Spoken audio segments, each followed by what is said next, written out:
People everywhere are starting to listen. He's going on French, British, Italian, Japanese television. This is the Wide World of Weingarten. Wide World of Weingarten, Monday, March 21st. It's about 3 o'clock here in Los Angeles. I have some spring training going on to the left of me, so if you see me looking over, I'm trying to see if the Rangers Guardians game, the Indians are now called the Guardians, are going to be playing more than 7 innings. The score is currently 20-6. I have plus 10, plus 14.5, plus 10.5, plus 14.5, under 30.5, under 29.5. Just huge numbers for a spring training game. For any baseball game, you never see a live 30.5 total. I'm just hoping that they decide to quit this game and go to their late tee times if possible. Looks like a run just scored, either a run or an out. Hold on one second. Yep, okay, looks like another run scored, so it's 21-6 now. This is just embarrassing baseball, but I'm trying to watch the end of it while I start this podcast. Spring training, like I mentioned, is underway. The first week of March Madness wrapped up yesterday. Pretty enjoyable watching St. Peter's beat Kentucky. Not a single player on St. Peter's was ranked coming out of high school, and they beat a highly recruited Kentucky team with their used car salesman head coach who really doesn't get less. He gets less out of his team, John Calipari. Nobody gets less out of their team and their players than him. Highly recruited, highly talented, always disappoints. The guy is absolutely a used car salesman as far as analogies go. I spent the last couple days in Vegas, like I mentioned. Hopefully you had a chance to catch me in studio with Gil on Thursday or Friday morning. I had a lot of fun doing that. Hopefully I'll be back there in a couple weeks to do that again when I'm there for Bet Bash. It was a lot of fun meeting a lot of my VSiN co-workers for the first time in person. Besides that, I got to go around to the various books in Las Vegas for the first time in 2.5 or 3 years and make a whole bunch of futures bets. So I wanted to tell you about my experience with different books this weekend. I was going to start with the Westgate because that was the first book I stopped at. And, if you've listened to me before, you've heard me say all sorts of things at the Westgate, some positive, some negative. And truth be told, I do have a fairly positive relationship with them for the most part. They take my bets. I don't fight with them. There's a lot more books that I have more disagreements with, and like I said last week, I was talking about their Tampa Bay stuff. Wasn't personally involved in any of that, which is why I was free to talk so openly about my thoughts on the bookmaking process there. It's not a personal thing, though. I don't have any personal animosity with anybody that works at the Westgate. So I say some things about books. I also say positive things. I went into the Westgate on Wednesday. I wanted to bet Corey Seager at 200-1 to hit the most home runs. I tried to get a dime on it. They took $500, which is totally reasonable. I'm not complaining at all about only being able to get $500 on a 200-1 home run future. That's a very reasonable, $100,000 win. So that was a good experience. I picked off a couple other numbers I liked at Westgate on Wednesday. Then I went to Will Hill at Cosmo. I was staying at Cosmo this week. First time staying there, I think, in a couple of years. It's pretty nice. Helps if you have money. If you're going to stay there, it's very expensive. Everything's very expensive there, but very nice, very, very enjoyable. I'd say the book is maybe on the smaller side. If you're looking for like a Circa or a Westgate style book, Cosmo leaves a little bit to be desired, but it is a Will Hill. And they had a really good number on Kyle Tucker to win the MVP. I went to bet that. I tried to bet like $400 or $500, I think, at 40-1, and my bet got rejected. And worse, one of my least favorite things with any betting, legal or offshore, is when you get a bet rejected and they move the line on you. It's called moving on air. They moved it on me from 40 to 30 to 25, and I was really upset. So I started talking about it on Twitter because I've talked about before that the last couple bets I've all tried to make in the last year at Will Hill, Shohei Ohtani, Jason Owe to win Defensive Rookie of the Year in the NFL, they all had been rejected and moved on air essentially. And it's upsetting because, I make my money betting and I can't make money if I can't get down. And it upsets me also when I see other people. I saw Will Hill was talking about taking huge bets on Shohei Ohtani and how much money and liability they had. And I said, wow, well, none of it's from me because you wouldn't take my bet. You wouldn't take my bet in March when I tried to bet it.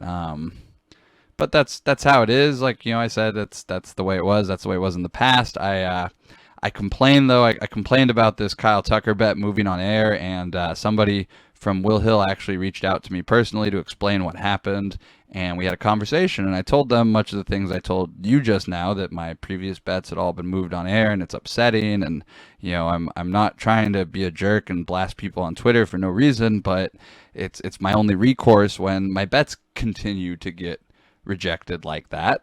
So he listened and he understood, and he told me, look, like, I understand what happened in the past and I apologize for that, but we're in the business to take bets. The previous management is gone. The previous management is unlike the Westgate, is somebody that I do have personal animosity towards for other things that have happened in the past that aren't worth necessarily discussing on air today. But he said, look, the previous management is gone. We're in the business of taking bets. We want your business, and if you go back to the counter, we'll let you bet, whatever, Kyle Tucker, whatever it is, and you have any other bets, don't hesitate to bet them. And I ended up making 10 or 12 future bets that during the weekend at Will Hill, and I had pretty good service. I have no complaints about the service, and I had access. I was able to ask for players to be added to various pools that weren't there that I wanted to bet, and they were added very, very quickly at reasonable prices. So I'm hoping that this is the start of a new positive relationship with the new Will Hill Caesars in Las Vegas. And, as long as, we both continue to be fair to each other, I don't see any reason why, my previous animosity can go away and we can move forward. And it was great. I had really good conversations with the guy I talked to at Will Hill this weekend, and I'm willing to give them a fresh start because they said they have new management, and sometimes you just have to believe that people in this business aren't always, especially in the legal business, aren't always trying to screw you, and they'll they'll give you opportunities. And so I'm going to say some nice things about Will Hill, and don't think I'm being held hostage or anything.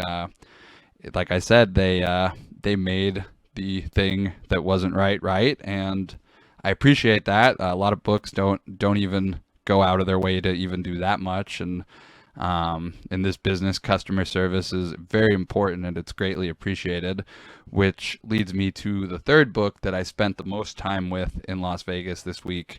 A sports book that wasn't open last time I was in Vegas. It was at the D or the Golden Gate or wherever. But this was the first time I actually got to spend time inside the Circa Hotel, the Circa Sportsbook, and I was, very impressed with the entire operation. I got a tour of Stadium Swim. I got to look at the VSiN studios, and it's a very impressive operation, and a credit to Derek Stevens and his wife and Jeff Benson and all the people who work in the back at the sportsbook. They run a fantastic operation. I don't have anything bad to say about Circa as a sportsbook. They are legitimately the gold standard of how a sportsbook should be run in Las Vegas, how a post-up book should be run. I spent 3 days there, 3 of the 4 days of the tournament betting there, and we had a great time, me and my friends who were there. Limits were very reasonable, more than fair, absolutely more than fair. It was a very fun place to watch the games. Food was good. 8 East, the Asian restaurant, Asian fusion restaurant upstairs was great. I look forward to being back at Circa in about 2 weeks, actually. If you really want a place to bet and bet big and get good limits, good odds, go to Circa. That's probably my advice for Vegas. I haven't been back in a while, and Circa is definitely the best in class when it comes to sports books at the moment. So the only book I have particularly bad things to say about this week, I can't say positive things without saying negative things, unfortunately, is my current punching bag and former investment. Now I'm a very, very small holder of stock in PointsBet. I used to have a much larger stake in PointsBet, and I had to sell it mostly to pay taxes, actually. So lucky me, I sold it at the height and paid taxes with my money instead of holding this stock as it fell into the toilet. PointsBet. I get more DMs and tweets about PointsBet from bettors complaining about not being able to get down, not being able to bet futures, not getting good limits.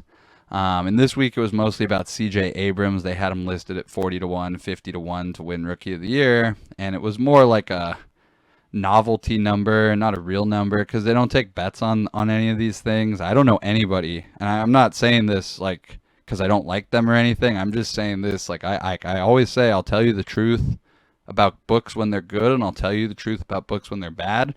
I don't know a single person in my entire circle of professional and semi-professional bettor friends who frequently do anything with PointsBet, post up, app, nothing. I don't know anybody who finds them a legitimate out.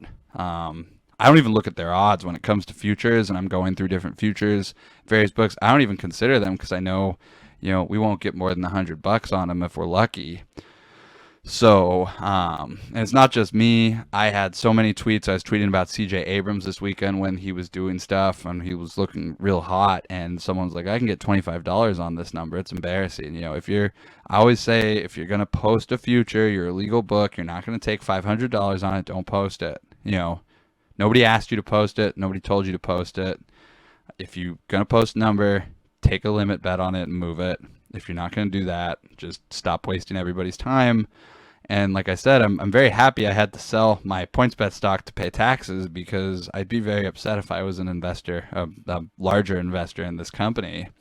I just don't see how it's a profitable model to reject bets constantly. I don't know how they really get away with any of this stuff. It's going to lead to a management change sooner or later if this stuff keeps going, because they're not going to be able to gain market share. And it's just this is an industry where your name, your brand, you either have respect or you don't.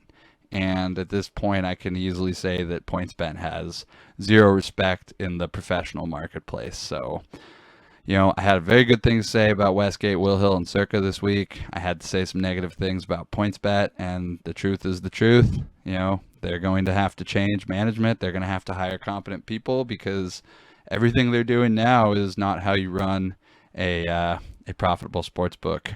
And that's all I have to say about that. I think I've said enough on that topic for today. As usual, there's a lot of MLB news to catch up on. I try to take notes when I'm not on the air of stuff that I want to talk about that when I come back. So I'll try to get through everything. And even when I'm trying to get through everything, I know that sometimes I will still miss things. So just bear that in mind, that some days I will try to touch on everything and I will still miss topics that are important.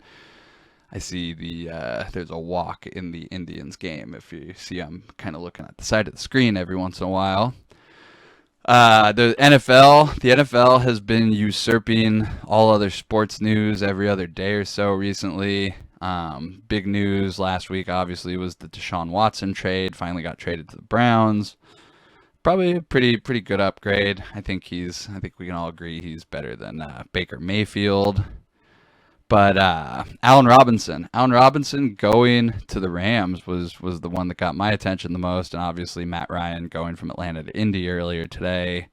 A lot of mostly negative reactions to that deal. He's more of a 1 or 2 year stopgap.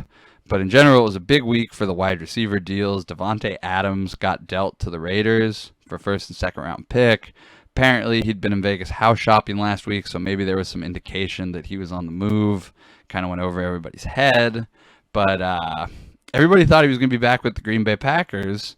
And there must be a lot more going on behind the scenes with Aaron Rodgers, because Adams turned down the same money to reunite with Derek Carr, his college quarterback from Fresno, and play in Las Vegas. I don't know the full story there, but apparently the Packers have known that he wasn't coming back for a while. It might have to do with the franchise tag, but the Packers lose their best wide receiver in what can be, the tail end of Rodgers' career, and Rodgers loses one of his favorite teammates. Adding the 2 draft picks is great. I assume they're going to both be offensive players, although with the Packers, you never know. It'd be really funny if they used one of these picks to draft another quarterback of the future. I don't think that's going to happen, but it wouldn't surprise me if the Packers drafted an offensive lineman or did something stupid, because it's just been that sort of that sort of draft has been typical for the Packers in past years. But Rodgers is 38 now. He's going on 39. He has nothing in common anymore with the 21-year-old receivers they're going to draft to replace Devontae Adams. And eventually, you don't even want to be around 21-year-olds when you're a 38-year-old athlete. I'm 34, 35. I don't want to be around 28 anything-year-olds. I can't imagine Aaron Rodgers wanting to be in a locker room full of them. Tom Brady maybe being the only exception to that. But it wouldn't surprise me to see the Packers take a step back this year. Everybody thinks that Aaron Rodgers is just going to keep being great, and I'm skeptical that he's continued to be surrounded by enough talent to get over this hump that he can't get over. The Allen Robinson deal was the one that caught me most off guard. I did not expect Allen Robinson to become a Los Angeles Ram. I think this is a huge addition for the defending Super Bowl champions. He never really has played with a good quarterback unless you consider Andy Dalton good, which I don't really. I mean, he's slightly better than average. I think he's kind of a schmuck. I would never sign him to be more than the backup. And even then, anytime a team has gone into a playoff game with Andy Dalton, have you ever been excited to be in a playoff game with Andy Dalton? I don't think anybody has. So Allen Robinson now becomes a major weapon on the defending Super Bowl champions, and as soon as they signed him later that day or the next day, they traded Robert Woods to the Titans, which was really not surprising because they have 3 wide receivers making $12 million each, and with the salary cap, you just really can't have guys with numbers like that. So someone had to move, and it's Robert Woods.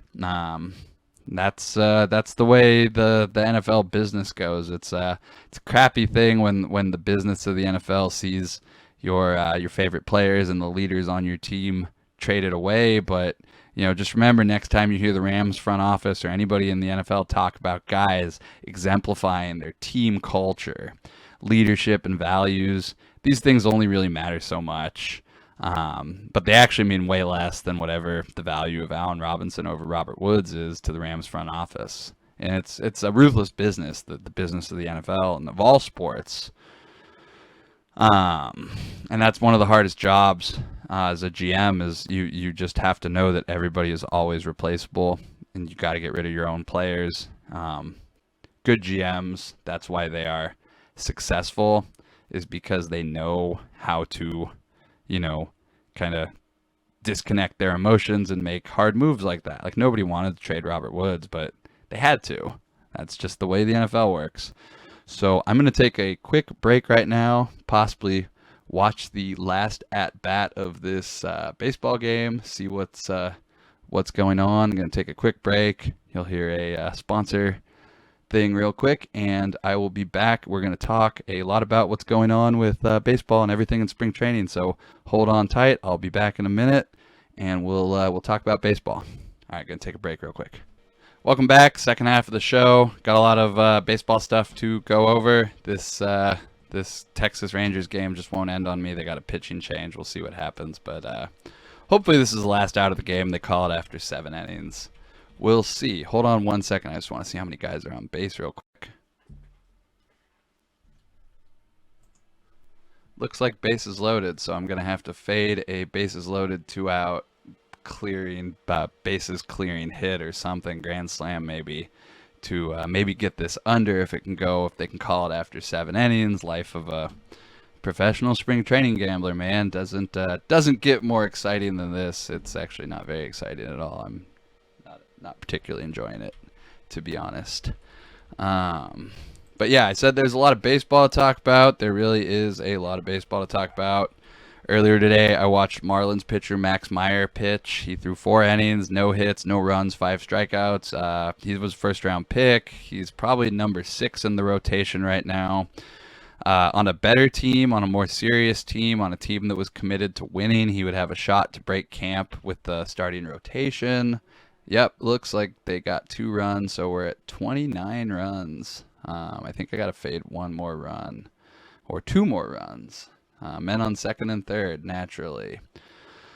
See what happens there. But yeah, Max Meyer, he'll probably be delayed a bit due to service time manipulation and the fact that the Marlins are what I call a loser organization, and they aren't trying to win. They aren't really seriously trying to win like the way the Phillies or the Mets or the Braves or even the Nationals, are trying to win. They're trying to do more with less, which is really cool, except when you're a millionaire who owns a baseball team and you're competing with other millionaires, you don't want to spend money. So Max Meyer, 65-1 to win the Rookie of the Year. It's tempting when you consider what Trevor Rogers did last year, what his preseason numbers were. Max Meyer probably grades way higher as a pitcher than Rogers would last year, that Trevor Rogers. So he's got to keep an eye on, maybe take a little bit at 65-1, see what happens. Another one of my favorites is Mariners outfielder Julio Rodriguez. You've probably seen me talk about him a lot. If you excuse me 1 second, I just want to see if this game's over or not. Hold on. It's the end of the 7th. I'm really hoping they're not going to play an 8th inning, but I don't know yet. 21-8. Nobody wants to keep playing this game today. Come on, just call it. Anyways, yeah. So Max Meyer 65-1, probably worth a small bet going into the season. But Julio Rodriguez getting a lot of at bats early in the Mariners spring training, and it looks like if I was reading the tea leaves, as they say, he has a chance to break camp with the Mariners right now. He has a chance to be the opening day center fielder. He hit a home run this weekend with 117-mile-an-hour exit velocity, putting him in rare company with guys like Giancarlo Stanton, Aaron Judge, Vladdy, Shohei Ohtani, Nelson Cruz, Miguel Sano, Ronald Acuna, and Yordan Alvarez, all top tier, very, very elite hitters. So would not surprise me to see J-Rod break camp with the Mariners right now. I think the exact measurements on his first spring training home run, I said 117-mile-an-hour exit velocity with 22-degree launch angle, 431 feet according to the TrackMan data to dead left. As somebody on Twitter said, anything that travels that far ought to have a stewardess on it. I totally agree. I think I already said the exact measurements. But I'm wondering what I'm really wondering. What I was thinking today, I was watching the Mariners lose me $500 earlier today.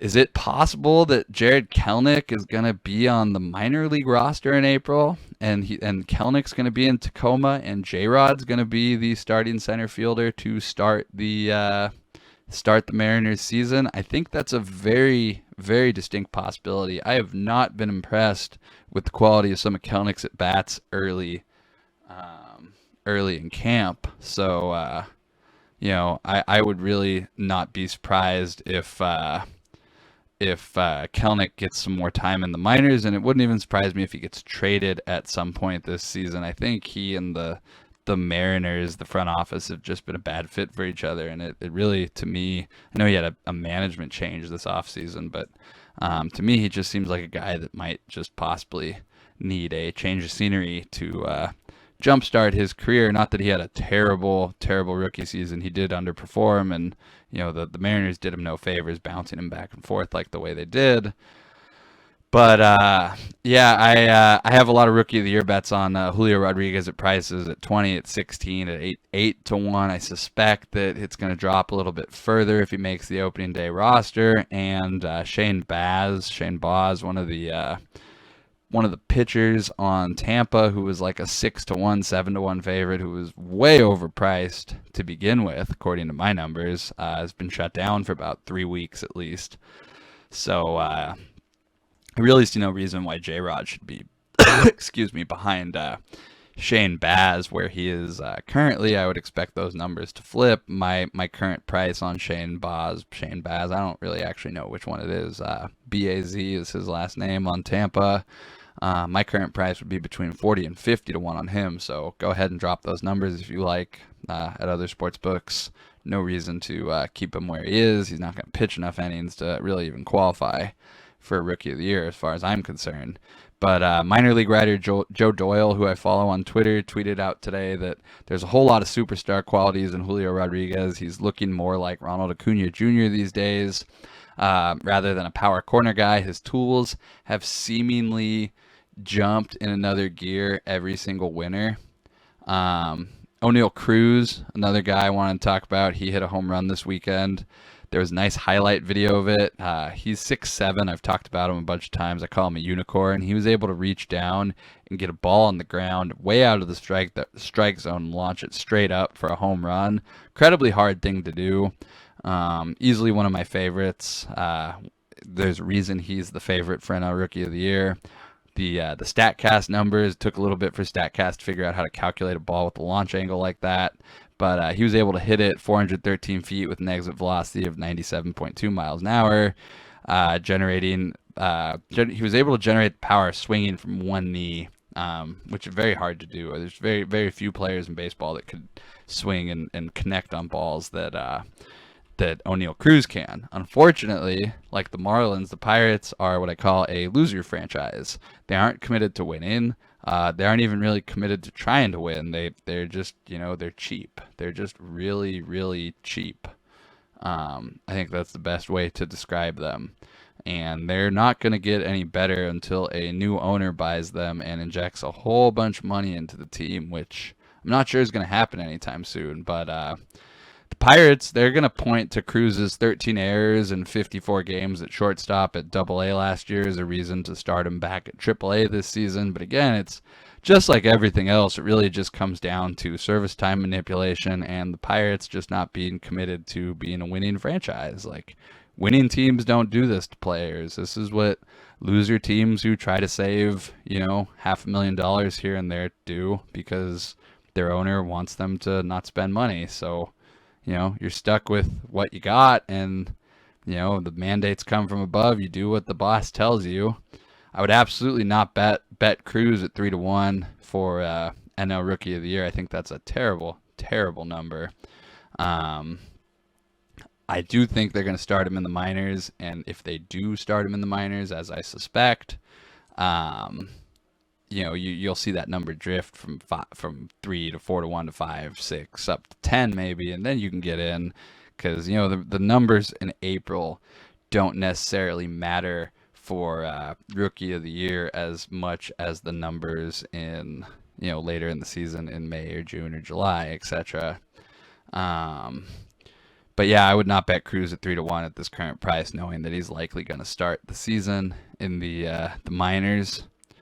Kenley Jansen, another guy, made the news this week. He signed with the Braves, ending his 10-plus year career with the Dodgers. It was a bit sad to see him leave, but I could see why he was ready to move on. He gave the Dodgers everything he had whenever they called on him in the playoffs to get 5 or 6 or 7 outs. His performance suffered because of the overuse, but there was nobody else that the Dodgers had that they trusted. There was no bridge guy who can get the starter to Jansen. So every time they were in a tight playoff game, they called on him to come in and get 5 or 6 or 7 outs. Like I said, he gave it all he had, and he suffered because of it. His performance suffered during the season in the last couple of years, and the overuse caught up with him, and the fans at home booed him, which I always thought was a little rude and impolite, especially. But you can't really expect much out of Dodger fans. They're not known for their high class or anything. But it was kind of sad to watch, and now he's going to go to Atlanta and slot in as the closer in a bullpen with Will Smith and Colin McHugh and playoff hero Tyler Matzik, a couple other guys. Nice little bullpen there in Atlanta, but they do have some holes to fill still. For example, cheater Charlie Morton is 38 years old. That's getting up there in age, Sooner or later, 38-year-old pitchers start falling off. I've been saying the same thing about Justin Verlander. He'll eventually fall off. I mean, you just can't rely on older pitchers as much anymore. And you have an issue with the back end of the rotation, the 3 to 5, their third through fifth starters. They've combined for about 330 innings last year, so you're really going to need a lot more out of the back end of that rotation in Atlanta to be competitive, especially with the lineups they face from the Phillies and the Mets and all the other teams in the NL East that they're going to have to compete with. But I think Kenley, like I said, he just wanted a fresh start somewhere else. The Dodgers definitely could have afforded him. The two highest paid Dodgers in 2022 are Trevor Bauer and David Price. Not sure either guy throws a pitch for the Dodgers again, but they are the highest guys on the 2022 payroll. If I did have to guess, Brusdar Graterol has the inside track being the Dodgers' next closer. He looks filthy so far this spring. And then the Dodgers have three pitching prospects I think can make it to the majors this year. Ryan Pepois, I don't know if I'm saying his last name correctly. It's Pepiot, Pepois. Bobby Miller and Landon Knack. Bobby Miller is the only one of those three I have Rookie of the Year futures on. I played it at 80 and 75 to 1. Carlos Correa, he signed with the Twins while I was in Las Vegas, making $35.1 million a year. The Baltimore Orioles' entire payroll, for context, is $30.3 million. So again, loser teams do loser things. Although I am a little slightly more optimistic on Baltimore long term as opposed to some of these other loser teams, as I call them. But identify the loser teams and stay away from them. And for the most part, unless you can get a 200-1 division future like I did on Baltimore, which I think 200-1 is an interesting number. But the Astros, they apparently ghosted Carlos Correa. General manager James Click said he would get back to Scott Boras and then never responded to any of Boras' texts, which is really not surprising. Kind of silly, petty, and childish from a MLB GM, but silly, petty, and childish are typically words that describe people that work in Major League Baseball front offices, and yeah, there's a lot of people like that. So seeing that James Click would ghost one of his star players does not surprise me. Click's from Tampa, and Correa wasn't one of his guys. He wasn't one of his draft picks. Correa was attached to the Lunhow regime, the former ones, the cheaters. And I don't think the Astros ever had any intention of seriously paying him the $30 million that he wanted, that Scott Boras wanted for him. But yeah, Click, I think James Click is a good general manager. I just don't think he's an interesting person, and I'm not super impressed with the way the Rays sort of. I think the Rays seem a lot cooler than they are in a lot of ways. It's similar to Moneyball, where the biggest problem with Moneyball is that Moneyball sort of tricks you into thinking that being a loser is cool when it's really not. So I think that the Astros are built with the previous regime's players, and this guy is just kind of doing his Tampa Bay reliever rotating stuff, and I don't know. I'm just not impressed with a lot of the stuff that Tampa Bay teaches their their front office people. And there's obviously no doubting their success. Andrew Friedman, Chaim Bloom. There's a lot of Rays people all over baseball now, but a lot of the things they're doing kind of, to me, just makes the game worse. Talked about that a lot before. But Jeremy Pena is now the front runner to replace Carlos Correa at shortstop for the Astros. He's not bad. I grabbed some Pena Rookie of the Year at 25 to 1 in the event that he's opening day starter in Houston. I think there's mostly 12 to 1s out there now, unfortunately. Some other names to keep an eye on this spring: Drew Waters in Atlanta. He's playing with a little crowded outfield right now. They just re-signed Eddie Rosario, and Ronald Acuna is on his way back. So I'm not exactly sure how that's going to play out, but he can totally hit. He was a second-round pick, and probably starts the year at AAA. Some injuries might force the Braves' hand a little quicker, but definitely got to keep an eye on it. 80 to 100 to 1 for NL Rookie of the Year. If you have home run leader, RBI leader, run leader markets, I think there's some very good numbers sticking out in some of those. Surprisingly good numbers left out there for Freddie Freeman, most RBIs. Some books hung him at 30 to 1 or even 40 to 1 before he signed with the Dodgers, and they never adjusted the price down for Freeman hitting in the Dodgers lineup, and likely he'll be slotted third or fourth in the batting order. And I bet him a bunch of places to have the most RBIs. I think that 33 to 1, 30 to 1, 40 to 1. I got 30 to 1, 33 to 1, 40 to 1, and so I say all different numbers, but any of those numbers I think are way too high. I'd play it down to about 25 to 1 still. Should be top 5 if he's healthy, plays all the games he normally plays with that lineup. Should be an interesting bet. I also bet Cody Bellinger most home runs 100 to 1 in the event that he's healthy and his shoulder problems gone away. I could see him returning to the top of the Dodgers lineup. Former MVP. I don't think he was a one-year wonder. I think there's still some more power there. Some other bets I made Manny Machado MVP bets at 35, 40 to 1. Those are still mostly available. Machado's entering his 10th MLB season. He's only 28 years old. He's already had reconstructive knee surgery, and if you listen to my show frequently, or if you listen to my stuff frequently, I refer to guys with major injuries as salvage titles. So Machado has a salvage title on his knee, but at 28, he's still in his prime, still in the prime age range to win an MVP. And part of my MVP criteria is that you need to be the best player on your own team. Fernando Tatis likely on the DL for 2 to 3 months, potentially longer than that. Not even guaranteed to ever regain his power stroke either. I do think Machado should be a tad lower than 35 to 1, especially if they can somehow win the National League West, which always seems to be a easier said than done sort of deal.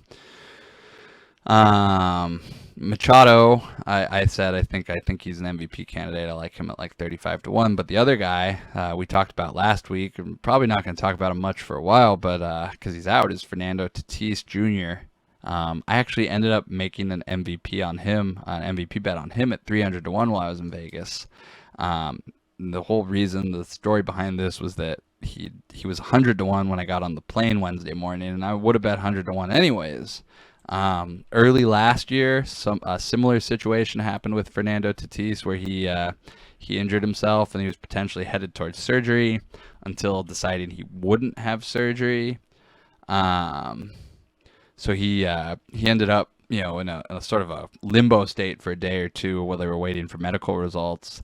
And Westgate took that opportunity to drop him to 500 to 1 for MVP. And I saw that. I was like, oh my God, I got to go bet that number. But the next day they had already dropped him back down to a more reasonable number before the book opened at like 9 in the morning. So I never had a chance to actually bet it. I really wanted to, though. I said to myself, if I ever saw a huge number on Fernando Tatis, 200 to 1, 300 to 1, even 100 to 1, I would absolutely bet it. Just to bet it, Like, if anything happens, if I'm wrong, he comes back a month early, 2 months early, it's a much stronger bet than 300 to 1. And if it's not, it's just $300 down the drain, but it's 300 to win 90,000. So Wednesday I got to Vegas. For some reason, I was planning on betting 100 to 1, but Westgate moved it to 300 to 1 by the time I got there. So I bet 300 to win 90,000. I immediately posted about it to Twitter because I got to say, look how nice of a bet I got. And most of the responses were people telling me how stupid it was, which is nothing new. I'm used to that. Then one of the sharpest gamblers I know reached out to me and texted me and said, did you fly to Vegas to bet that 300 to 1 future? I was like, no, I had other stuff to do here. I just happened to also come and make some bets. And he said, oh, it's a great bet. If any, he agreed with me, basically same rationale that if he comes back early, it was just totally mispriced, whatever. But, sometimes people on Twitter will tell you that everything you're doing is stupid, and simultaneously the sharpest gamblers are all going to agree with you that you're doing something pretty solid. So sometimes you just have to filter out the noise, keep doing what you're doing. But any event where Fernando Tatis heals quickly, I'm happy to have 300 to 1. They moved it back to 50 after I made that bet anyway. So, number's gone. Took the best number. That's all I really want to do always is have the best numbers. The other reason I was talking a lot about the Padres this weekend is C.J. Abrams, who who looks like he's got a shot to break camp with the Padres due to Fernando Tatis's injury. He can play shortstop. He can play second base. He's hit 2 home runs so far in spring training. Hopefully his play will force the issue. I bet him at 50-1, at 49-1, at 40-1. He's down to 12-1, to 10-1 mostly. Still a couple stray numbers out there, but I wouldn't go much lower than 25-1 if I could help myself. So C.J. Abrams, that's one of the big guys to keep an eye on. Hopefully he'll be added to that list of guys who can potentially break training camp with the major league teams. Currently, Bobby Witt has the inside track at starting shortstop for the Royals. Julio Rodriguez potentially could play center field for the Mariners. C.J. Abrams, though, there's an opening at shortstop that he can seize, plus he could play second base. So it would not surprise me to see him force the issue, especially knowing that the Padres are more aggressive than a lot of other teams. They didn't keep Chris Paddock and Fernando Tatis down for too long. So maybe they're aggressive in replacing Tatis with CJ Adams at least to start the season. Something to keep your eye on. I think that's good enough for today. I don't have much other stuff in my notes worth going over, so I'll save what I got left for tomorrow, and later this week we'll start going through futures. Good luck on your bets, and tune in tomorrow. You will hear some of my futures bets from this last weekend in Vegas. Thanks for listening.